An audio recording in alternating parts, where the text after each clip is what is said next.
আসসালামু আলাইকুম। সুপ্রিয় দর্শক, স্বাগত জানাচ্ছি যে কথা জানতে চান অনুষ্ঠানে। আমি মোস্তফা ফিরোজ এবং আমার অপর প্রান্তে যুক্ত আছেন সাংবাদিক আবু সাইদ খান।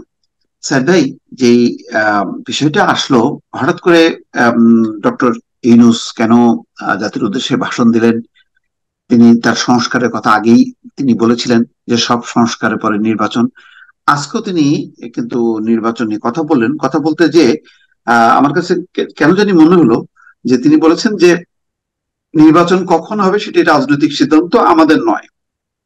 বলছে দেশের সংকটকালে ছাত্রদের আহ্বানে আমরা সরকারের দায়িত্ব গ্রহণ করেছি। কখন নির্বাচন হবে সেটা সম্পূর্ণ রাজনৈতিক সিদ্ধান্ত, আমাদের সিদ্ধান্ত নয়। অর্থাৎ রাজনৈতিক ভাবে সিদ্ধান্ত যদি নেওয়া হয়, যখন নেওয়া হবে তখনই তারা ছেড়ে যাবেন। এবং বলছেন যে আহ, একটা বিষয় সবাই জানতে আগ্রহী, কখন আমাদের সরকার বিদায় নেবে। এটার জবাব আমাদের হাতে, আপনাদের হাতে। কখন আপনারা আমাদের বিদায় দেবেন? আমরা কেউ দেশ শাসনের মানুষ নই। আমাদের নিজ নিজ পেশায় আমরা আনন্দ পাই। আমাদের উপদেষ্টা মন্ডলীও এই লক্ষ্যে উদ্বুদ্ধ হয়ে সবাই মিলে একটা টিম হিসেবে কাজ করে যাচ্ছে। অনুরূপ কাউকে উনি অ্যান্সার দিচ্ছেন। কাকে অ্যান্সার দিচ্ছেন? কি বলতে চাচ্ছেন? আচ্ছা, প্রথমত হচ্ছে যে জনগণের অর্থাৎ আন্দোলনের মধ্য দিয়ে তাকে অর্থাৎ এই অন্তর্বর্তী সরকারকে দায়িত্ব দেওয়া হয়েছে। অতএব এই অন্তর্বর্তী সরকারের আয়ুষ্কালটা কতদিন হবে সেটা জনগণের ইচ্ছার উপর নির্ভরশীল। জনগণ তো আর ওইভাবে হবে না, তখন জনগণের যে বিভিন্ন স্টেক হোল্ডার আছে তিনি তাদের সাথে কথা বলবেন। আর একটা হচ্ছে যে সংস্কার করতে চান, তো সংস্কার তো একটা দীর্ঘ প্রক্রিয়া, অর্থাৎ কোন কোন সংস্কার এই সরকার করবে সে বিষয়টাও হুম, নির্ধারণ করতে তিনি হুম, চাইছেন বলে আমার মনে হয়। তো সেই ব্যাপারেও হুম, তিনি আলাপ করবেন নিশ্চয়ই। এ ব্যাপারে তিনি নাগরিক সমাজ, আন্দোলনকারী ছাত্ররা তো বটেই, নাগরিক সমাজ, রাজনৈতিক দল সবার সঙ্গে কথা বলে বোধহয় সিদ্ধান্তে পৌঁছবেন। তবে সংস্কার তো একটা জরুরি বিষয়, কেননা যে আবর্জনা জমে আছে সেটাকে সরাতে হবে। আর একটা হচ্ছে যে কিছু সংস্কার ছাড়া এখানে নির্বাচনটা অর্থবহ হবে না। তো কিছু, তিনি বলছেন যে যেমন আমরা নির্বাচন, কমিশনকে যে কোনো সময় আদর্শ নির্বাচনের জন্য প্রস্তুত রাখবো। একটা আদর্শ নির্বাচন নিশ্চয়ই। কথা বলছেন এবং সংস্কারের কথা তো বলছেন তিনি। হ্যাঁ, তো নিশ্চয়ই নির্বাচন কমিশনটাকে তো ঢেলে সাজানো দরকার। এবং এই নির্বাচন কমিশন নিয়ে তো বিভিন্ন কথা আছে। যে দল ক্ষমতায় এসেছে তাদেরই আজ্ঞাবহ নির্বাচন কমিশন করেছে। অতএব এখানে হুম, সবার কাছে যাতে গ্রহণযোগ্য নির্বাচন কমিশন হয় সেটাকে ঢেলে সাজানোটা খুবই জরুরি। হুম, হুম। এবং নির্বাচন কমিশনের ওপর তো নির্বাচনটা নির্ভর করে। আর বাকি সংস্কার বিষয়ে উনি কথা বলেননি, কিন্তু কিছু সংস্কার তো দরকার হবে। এমনকি হুম। নিরপেক্ষ নির্বাচনের জন্য কিছু সংস্কার প্রশাসন, লাগবে। একটা প্রশাসন, হ্যাঁ, বিচার বিভাগ সংস্কার হ্যাঁ, লাগবে। প্রশাসন বিচার বিভাগের ছাড়া এটা হবে না। প্রেক্ষাপটটা কি? আমরা আগের দিন নিশ্চয়ই, দেখলাম মির্জা ফখরুল ইসলাম আলমগীর নিশ্চয়ই। আহ্বান জানাচ্ছেন ডক্টর ইউনূসকে উদ্দেশ্য করে, যে তিনি বলছেন যে রোডম্যাপ, সংস্কারের রোডম্যাপ এবং দ্রুত নির্বাচন ঘোষণা করুন। আর আজকেই তিনি ভাষণ দিচ্ছেন।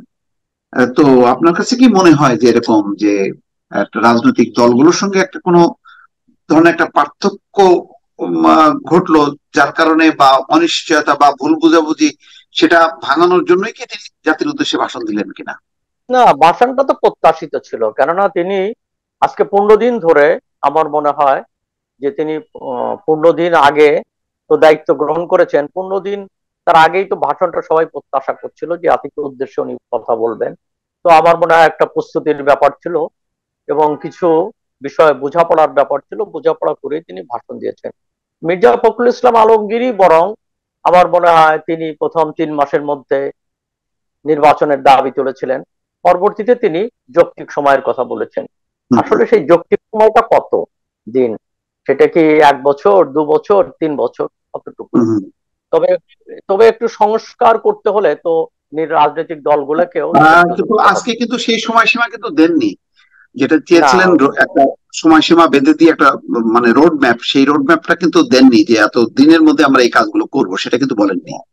আমার মনে এবং হয় যে বলছেন যে আমরা কতদিন থাকবো সেটা রাজনৈতিক সিদ্ধান্তের ব্যাপার। এটা আপনি হ্যাঁ, কি বলবেন? এটা আমার মনে হয় অংশীজনের সঙ্গে তিনি কথা বলবেন, যে সব স্টেক হোল্ডার আছে তাদের সঙ্গে কথা বলেই সিদ্ধান্ত গ্রহণ করবেন। এবং তিনি এই বিষয়ে জনগণের আকাঙ্ক্ষাটা বুঝতে চাইবেন, কি চাইছে। অর্থাৎ তিনি এমন কিছু চাচ্ছেন না যে অন্য কোনো মেসেজ যাতে জাতির সামনে যায়, এটা উনি চাচ্ছেন না।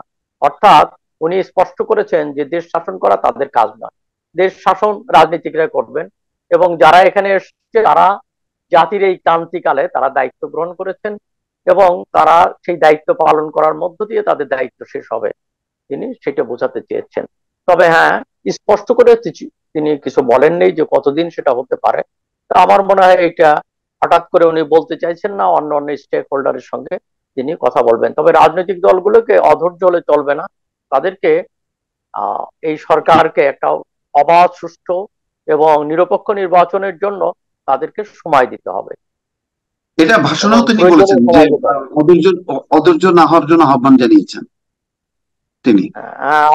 আমারও মনে হয় অধৈর্য হওয়া ঠিক হবে না। এবং সঙ্গে সঙ্গে আর একটা গুরুত্বপূর্ণ কথা উনি বলেছেন যে সবাই এই বিভিন্ন দফা দাবি নিয়ে সমস্ত পেশাজীবীরা হাজির হচ্ছেন। হুম, তো হুম, হুম। সঙ্গতভাবে প্রশ্ন, 16 বছর কোথায় ছিলেন? তো একটা রেগুলার গভর্নমেন্টের কাছ থেকে আপনারা দাবি আদায় বলছেন করতে যে পারেন নাই? আমাদের ঘেরাও করে আমাদের কাজে বাধা দেবেন না, সবাই মিলে তাদের বোঝান, তারা যেন এই সময়ে তাদের অভিযোগের প্রতি দৃষ্টি আকর্ষণের জন্য আমাদের দৈনন্দিন গুরুত্বপূর্ণ কাজে বাধা না দেন, এটা তিনি আমার বলছেন। আমার মনে হয় সেটাই সঙ্গত। কেননা এই গভর্নমেন্টকে হঠাৎ করে সমস্ত দাবি দেওয়া নিয়ে হাজির হলে তো এটা তো নিয়মিত ভাবে চলতে থাকবে। এটা আমার মনে হয় এই প্রবণতা বন্ধ করা উচিত। এটার কোনো অর্থ হয় না। অর্থাৎ একটা গভর্নমেন্ট যেখানে অর্থনীতি ধ্বংস হয়ে গেছে, ব্যাংকগুলো লোপাট হয়ে গেছে, তো এই অবস্থার মধ্য দিয়ে একটা নির্বাচনী ব্যবস্থাপনা সংস্কার করার দরকার। সেই সমস্ত গুরুত্বপূর্ণ কাজ বাদ দিয়ে তারা এটা করবেন, সেটা তো হতে পারে না। এখানে নির্বাচন হবে, নির্বাচনী দল আসবেন, তাদের কাছে দাবি দেওয়া করবেন। তারপরেও এই সরকার কিছু করবে না এমন তো না, সে দাবি দেওয়া লিখিত ভাবে দেন, অফিসিয়ালি দেন। কিন্তু অফিসের মানে সব কাজ ফেলে দিয়ে এসে সচিবালয়ের সামনে কিংবা প্রধান উপদেষ্টার কার্যালয়ের সামনে সব ধর্ণা দিবেন, এটার কোনো মানে হয় না। এটাকে আমার কাছে অনেক ক্ষেত্রে বাড়াবাড়ি মনে হয়। এটা বন্ধ হওয়া উচিত। তাহলে আপনার কাছে কি মোটা দাগে কি উপসংহারটা আনবেন, মানে আহ, আহ, আহ, প্রধান উপদেষ্টা তার ভাষণের মধ্য দিয়ে কি বার্তাটা দিল রাজনৈতিক দলকে এবং অন্যান্য পক্ষগুলোকে? তিনি সবার সহযোগিতা কামনা করেছেন। আর সময়কাল সম্পর্কে মানে এই অন্তর্বর্তীকালীন সময় কতদিন হবে সেই ব্যাপারটা উনি স্পষ্ট করেন নাই। এ ব্যাপারে আমার মনে হয় যে স্টেক হোল্ডারদের সঙ্গে, অংশীজনদের সঙ্গে কথা বলে উনি নির্ধারণ করবেন। যে এবং যে সেই কথাটা সঙ্গে বলছেন উনি যে একটা আমরা ইঙ্গিত কতদিন থাকবো, এটা রাজনৈতিক সিদ্ধান্তের ব্যাপার, অর্থাৎ রাজনৈতিক দলগুলি মিলে সিদ্ধান্ত জানাক যে আমরা রাজনৈতিক কতদিন থাকবো। রাজনৈতিক দল, নাগরিক সমাজ সহ বিভিন্ন হুম, হুম। যে অংশীজন আছেন তাদের সঙ্গে কথা বলে তিনি ঠিক করবেন। তবে একটা সবার কাছে গ্রহণযোগ্য নির্বাচন হওয়া দরকার, সেই নির্বাচনের প্রয়োজনে সংস্কারও করতে হবে।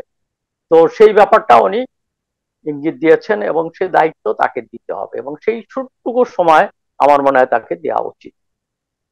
ততটুকু ঠিক। সময় না দিলে মানে দেশের প্রয়োজনে, সামগ্রিক প্রয়োজনে সেটা দরকার, যাতে যে আকাঙ্ক্ষা তৈরি হয়েছে আন্দোলনের মধ্য দিয়ে সেই আকাঙ্ক্ষা যাতে পূরণ করার জন্য এই সরকার উদ্যোগী ভূমিকা পালন তাহলে করে। আপনি কি মনে হয় যে এই ভাষণের মধ্য দিয়ে মানে একটা ভুল বোঝাবুঝির মানে অবসান হবে এবং রাজনৈতিক দলগুলো সহযোগিতা করবে এমনটা মনে হচ্ছে? কেননা তিনি কিন্তু বলছেন যে সমস্ত বিচার বহির্ভূত হত্যাকাণ্ড হবে।